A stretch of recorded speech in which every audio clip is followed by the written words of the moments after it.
The biggest reason for the continuous rise in non-contact injuries and chronic pain among athletes is that their movement is not efficient, their structure is breaking down over time, and so when you go to use that body that is not a safe body, and you go and you put it into action, it just becomes unsafe and you put yourself at unnecessary risk of injuries. What playing safe does not mean is creating artificial safety in the environment to make you more safe. You have foot problems, more padded shoes is not playing safe. What you need to do is make it so that your own foot is a safe foot to play on. You have back issues, you're going to go in the gym and lift some weights, putting on a safety belt or a weight belt, that's not playing it safe. Adjusting your surroundings to give you a false sense of security and safety or comfort is creating long-term unsafety. When we're talking about playing it safe, we're talking about creating a body that is structurally sound,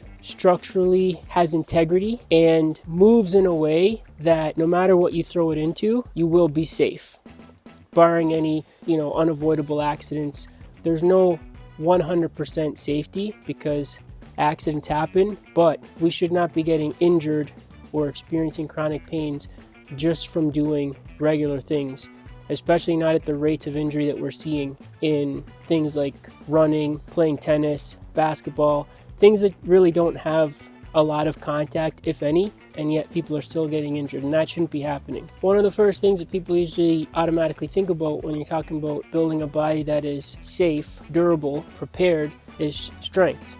Of course, you want to have a strong body, but it's very important to define what that means, because if you want to have the type of strength that translates to making you safe as you play sports, as you run, and as you do athletic activities, your strength needs to be built within a certain way. It needs to build the body based on how it's naturally designed and reinforce the movement patterns that are natural for the body. Just building stronger muscles isn't necessarily going to translate to that, to making you safer as you play. An example of that would be, let's say you wanted to build up stronger leg muscles, so you're doing some squats. There's a right and a wrong way to do squats, and it's not based on technique, right or wrong. It's just based on safety. What is safe and what is not. You want to organize your body in a way that gives you the most security. So if I have a lot of weight on my back, I should be able to feel that weight and feel that pressure going through my system without any excess stress on any one part of my body.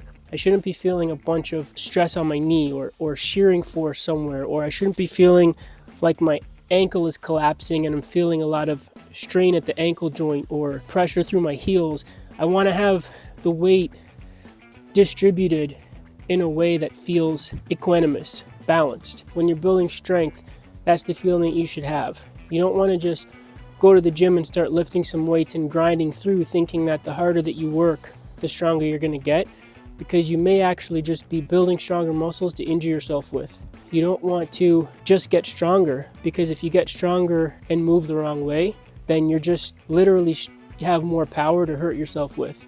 So you need to make sure that you're building safe movement patterns and build strength within that geometry, because your body is built in a certain way, and physicality is all about geometry. Just like if you were building a bridge or a house or any kind of structure, the engineering that goes into it is about building a design that is geometrically sound. And it's the same thing with your body. Your body has a certain design, and you need to be aware of that and build strength that reinforces that, because if you force strength outside of that design, you're actually just weakening the structure. You might get bigger muscles, but you're becoming structurally weaker. When you're talking about long-term athlete development, it's right there in the first two words, long-term. You want the development to be sustainable. There's a lot of focus on performance training and high performance, but you don't want a curve that looks like this for an athlete. You don't want to build performance, and then just have a drop off. So we're having curves nowadays that look more like this or like this. What you really want is a curve that looks more like this. That's long-term athletic development. A continual increase. You may have little tiny dips, but in general, the curve needs to be consistently going up. And there's no reason that over the course of an athlete's career, or just over the course of anyone's lifetime, there's no reason that their physicality should reach a peak early, like in their 20s or early 30s, and then start to dip in their 30s and 40s. It can continuously go up.